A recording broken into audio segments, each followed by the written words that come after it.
Welcome to the Banker Lamp. Please enjoy the video. You begin by verifying identity.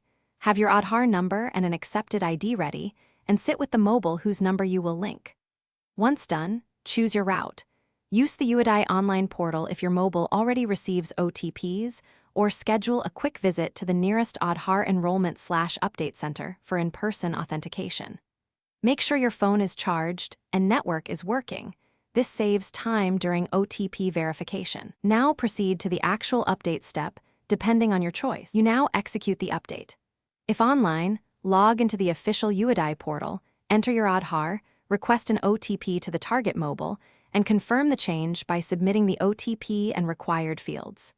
If at the center, hand over your ID, complete the update form, and allow biometric authentication or OTP confirmation on your phone.